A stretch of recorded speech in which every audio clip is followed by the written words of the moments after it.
When I saw this morning, I stayed out there in the rain and I watched. I watched youngsters who were peacefully demonstrating, who weren't doing a damn thing to hurt anybody, who went down the streets, and I watched them jackbooted, helmeted, club holding. You were treated shabbily. If this was my city, I would apologize to you for that happening in this city. And I want to welcome, this is where you belong, right here with the labor movement.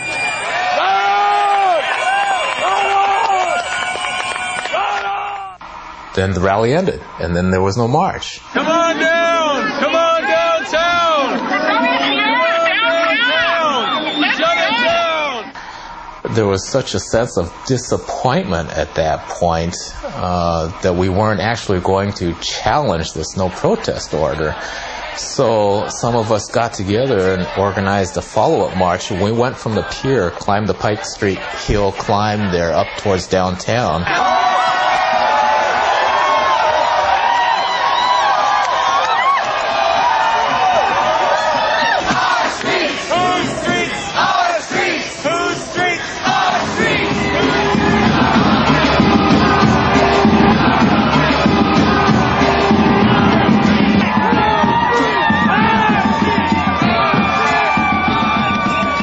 As we got to 2nd Avenue, there was a group of maybe 2,000 people, and they were moving from our left to our right, and it was obvious they were running from something.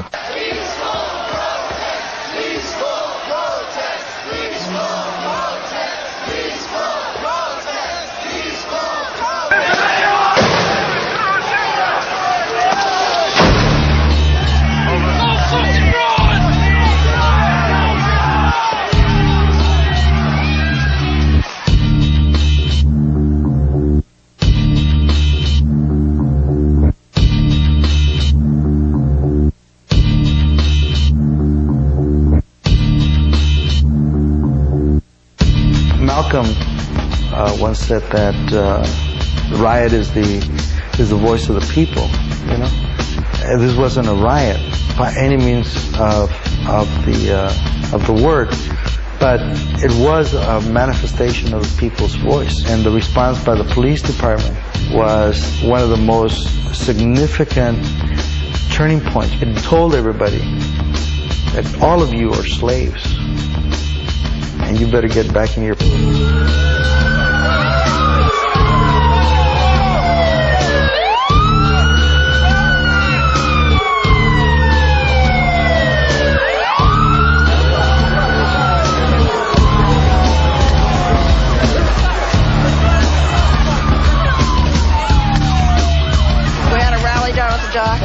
And we went through the Pike Market and came up to the corner and saw those police chasing the kids down the street. These are the same kids that have been marching with us. They weren't doing anything wrong. People got pissed. And I had trade unionists who, just a matter of days before, was saying we shouldn't be out there, calling me up saying, when are we going to protest next? I want to be there because what's going on is wrong. And one thing that you got to say about the labor movement, you know, when our sisters and brothers think something's wrong, they will get engaged. Sometimes it takes a while to get there, right? And and we all have to connect the dots. But, when they saw people that they had marched with on Tuesday, that they had developed relationships with on Tuesday, being beaten and being gassed, right?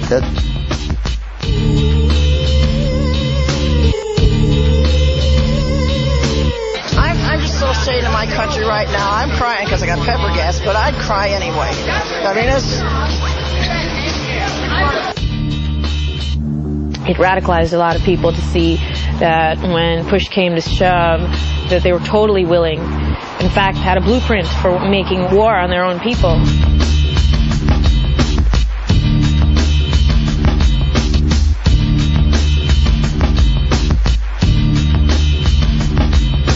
Nobody gave us any warning. They trapped us in the box and they doused us with tear gas.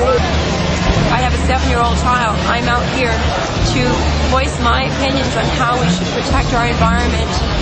for the future. And I have the right to assemble, and my rights have been taken away today.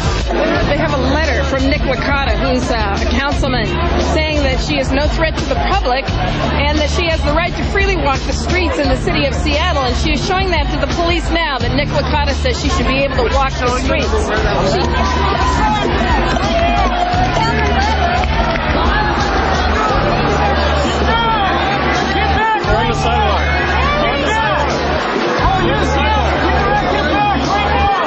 What they're telling us is that it's okay for you to protest if you're small in numbers and weak, but once you grow into a mass movement, it's not okay to protest. Your normal rights don't apply this week in Seattle, apparently. Why is that? Because we're winning. Seattle Mayor Paul Schell was in our King 5 We News are joined by Ray Waldman, the director of the Seattle Host Committee for the WTO.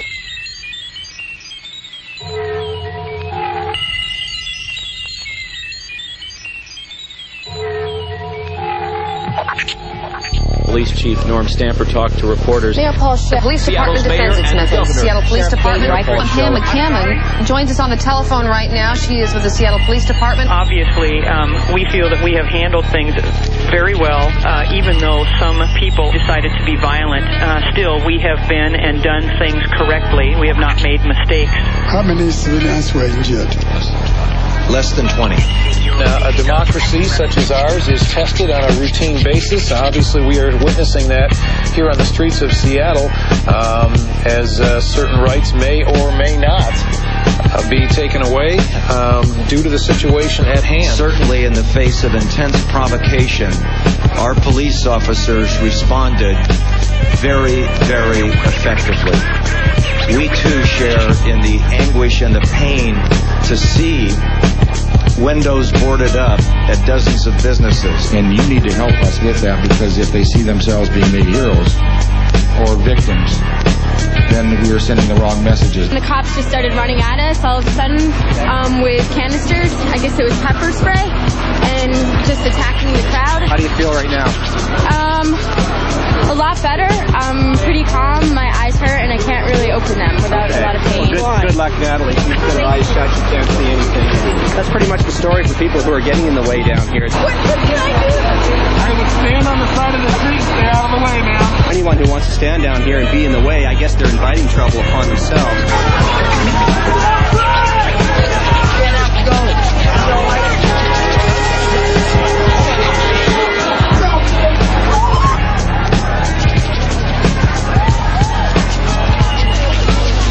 Police decided on Wednesday night to do what I personally call just hunting people. And they literally pushed them from Pike Place Market down First Avenue. They're out of the no protest zone. They're out of the curfew zone. The curfew had not even happened yet. And here's the police marching down the street, actually hunting them down. As the police surrounded this group of protesters, and we gave refuge to them in the labor temples. Hey, we've talked for 4 days. Sit down. Sit down. Tell her. If you're media, please step to the front. If you're not, sit tight. Okay, we need you to work. Sir, do you have credentials as media? Independent media. Do you have credentials? Sit down. Stand up, move around the can, and go across the street to the rest of the crowd. Stand up, walk around, across the street to the rest of the crowd. What if we don't want to be arrested? We don't want to be arrested. No, you're not media. May I go this way? No, you may not. Go.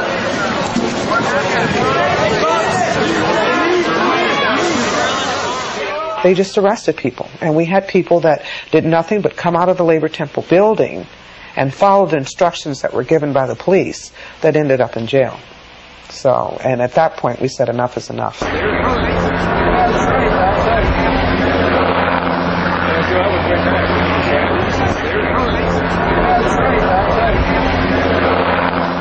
If we wanted to, we could have tore this city apart.